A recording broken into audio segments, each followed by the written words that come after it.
पहिलीच बातमी दुःखद आहे। राज्याचे उपमुख्यमंत्री अजित पवार यांचं निधन झालं। शासकीय इतमामामध्ये त्यांच्या पार्थिवावर अंत्यसंस्कार झाले। मात्र आता त्यांच्या जागी उपमुख्यमंत्री पदाची जबाबदारी कोण स्वीकारणार याची चर्चा सुरू झाली आहे। सूत्रांच्या माहितीनुसार अजित पवार यांच्या पत्नी सुनेत्रा पवारांनी उपमुख्यमंत्री व्हावं असा आग्रह राष्ट्रवादीच्याच काही नेत्यांनी धरलाय अशी ही माहिती मिळते।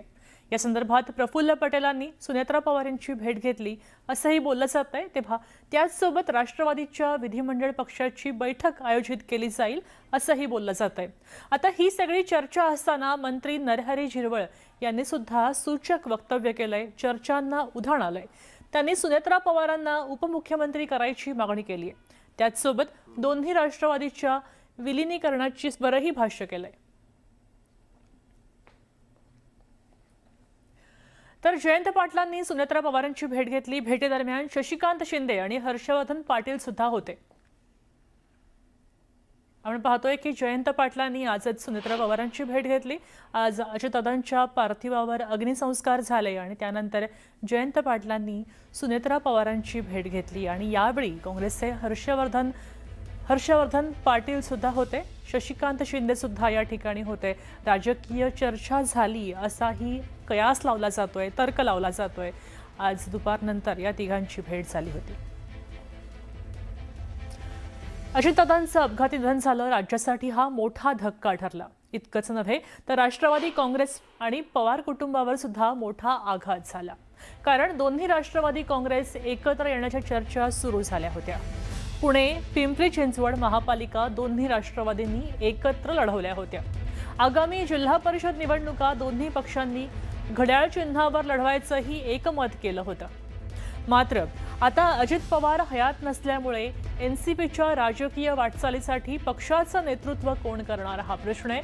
आता यासाठी पवार कुटुंबासमोर कोणते पर्याय आहेत तेही आपण पाहूया। आपण ग्राफिक्सच्या माध्यमातून पाहूया कोण कोण पर्याय असणार आहेत। तर अजितदादांच्या निधनानंतर कशा प्रकारचे हे पर्याय असतील ते आपण पाहतोय की पहिलंच नाव येतंय ते सुनेत्रा पवारांचं। बारामतीमध्ये विविध उपक्रमामध्ये त्या सहभागी होत असत। तेव्हा त्यांचं नाव आहेच। राज्यसभेच्या त्या खासदार सुद्धा होत्या। या नावाची चांगलीच चर्चा आहे। बचत गटाच्या माध्यमातून त्या सक्रिय त्या ठिकाणी होत्या। तेव्हा बारामतीकरांना त्यांचा आधार आहेच। त्याचबरोबर इतरही काही नावं आहेत। दुसरं नाव आपण पाहू शकतोय। दुसरं नाव आहे पार्थ पवार। अजित पवारांचा वारसा सांगणारे पार्थ पवार त्यांच्याकडे सुद्धा पाहिलं जातंय। पक्षीय कार्यामध्ये त्यांचा सहभाग खरं तर मर्यादित आहे, मात्र तरीही त्यांचा वारसा ते सांगतात म्हणून पार्थ पवारांचं नाव सुद्धा चर्चेत आहे। तर तिसरं नाव कोणाचं असेल? तिसरं नाव आपण पाहू शकतोय ते आहे प्रफुल्ल पटेलांचं। त्यांनी आज सुनेत्राबाईंची भेट घेतली होती। दिल्लीतलं ते विश्वासू नाव आहे। विश्वासू सहकारी ते आहेत। तेव्हा 2023 मध्ये अजित पवारांना त्यांनी साथ दिली होती आणि म्हणून त्यांचं नाव समोर येतंय। थेट संवाद त्यांचा होता। पक्ष यंत्रणेचा अनुभव त्यांना चांगला होता। महाराष्ट्रामध्ये मोठा जनाधार त्यांना नाही। अजूनही काही नावं समोर आहेत। एक मोठं नाव आपल्या समोर येऊ घातलंय ते आहेत सुनील तटकरे। अजित पवारांचे ते अत्यंत विश्वासू होते। तेव्हा सुनील तटकरे हे नाव समोर येतंय। कोकणामध्ये त्यांचा मजबूत पाया आहे। या नावामुळे कोकण पट्टा सुद्धा राष्ट्रवादीला मिळू शकतो। अगदी महत्त्वाच्या खात्यांचा अनुभव त्यांना आजपर्यंत होता। तेव्हा पश्चिम महाराष्ट्रासह कोकणचा पट्टा मिळू शकतो म्हणून राज्यव्यापी नेतृत्वाचा अभाव मात्र त्यांच्यामध्ये आहे। तेव्हा हे नाव सुद्धा आपण पाहू शकतोय। तर पुढचं महत्त्वाचं आणि मोठं नाव आहे। हे नाव कुणाचं असेल तर याबाबत शंका आणि शक्यता वर्तवल्या जात आहेत। छगन भुजबळ हे ओबीसी नेते होते। राजकीय अनुभव त्यांना दांडगा आहे। नाशिक संपूर्ण त्यांच्या अखत्यारीत येतं असं म्हणायलाही अतिशयोक्ती ठरणार नाही। तेव्हा छगन भुजबळ आणि खरं तर त्यांचं राज्यव्यापी नेतृत्व सुद्धा आहे। पक्ष सरकारमध्ये महत्त्वाची पदं त्यांनी सांभाळली होती। तेव्हा या नावाचा विचार होऊ शकतोय। त्यांचं वय आणि आधीचे वाद हे सगळं असल्यामुळे पुन्हा एकदा प्रश्नचिन्ह त्यांच्यावर उपस्थित होतं। अजून एक महत्त्वाचं नाव समोर येतंय आणि ते म्हणजे शरद पवारांचं। दोन्ही राष्ट्रवादीमध्ये सर्व मान्य नेतृत्व त्यांचं आहे. दोन्ही राष्ट्रवादी त्यांच्या पंखाखाली जाऊ शकतात. ते केंद्रीय राजकारणामध्ये त्यांचा मोठा प्रभाव होता. एक काळ त्यांनी गाजवला होता. राज्याच्या राजकारणावर त्यांची खूप चांगली पकड आहे. त्याचबरोबर राज्याचा कोना न कोना कोपरा त्यांना माहिती आहे. वयामुळे त्यांचा सक्रिय सहभाग काहीसा कमी झाला आहे, मात्र तरीही या नावाची चर्चा होताना दिसते. तर दरम्यान या संदर्भात राजेश टोपेंनी काय प्रतिक्रिया दिली आहे ती प्रतिक्रिया आपण पाहूया. देखो, आज इतना बड़ा वाइड हो गया है, यानी वैक्यूम तैयार हो गया है, तो आज तो एकदम समझ में नहीं आ रहा है कि पार्टी की बागदौड़ किस तरह से संभाली जाएंगी. आदरणीय पवार साहब हो या सब लोग इकट्ठा होके काम करना चाहिए.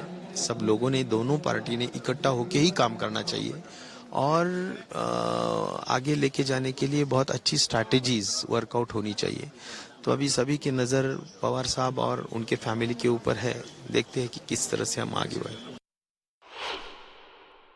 आदरणीय दादांबरोबर झाल्या साहेबांच्या सूचनेप्रमाणे आमच्या सगळ्यांच्या विनंतीला सुद्धा धरून आम्ही पण विनंती सारखी करत होतो की दोन्ही पार्टीचं नुकसान होतं, आपण एकत्र राहिलं पाहिजे. आणि त्यामुळे त्या दृष्टिकोनातून बऱ्याच मीटिंग्स झाल्या होत्या आणि दादांची पण संमती त्या सगळ्या बाबतीत मिळालेली होती. आता अलीकडच्या काळात सुद्धा गोविंदबागला मीटिंग झाली. त्याच्यात मला तर प्रदर्शनात पूर्ण त्यांनी त्यावेळी फिरवलं. आता सगळं झालं होतं आणि त्यामुळे बऱ्याच मोठ्या पद्धतीनं आम्ही जिल्हा परिषद सुद्धा घड्याळीवर लढतो आहोत. तुतारीच्या ऐवजी घड्याळीवर लढतो आहोत. हे त्याचंच एक मोठं पाऊल होतं. आणि जिल्हा परिषदा झाल्यानंतर काही कायदेशीर बाबी होत्या की खासदार, आमदार हे जे काही पदसिद्ध पदं आहेत, हे जे निवडून आलेले, तर ते मर्जिंग होण्याच्या दृष्टिकोनातून त्याला काही कायदेशीर अडचण येऊ नये, हा त्यातला महत्वाचा भाग होता. तर सगळं तपासून योग्य ते निर्णय जिल्हा परिषदच्या नंतर होणार होते.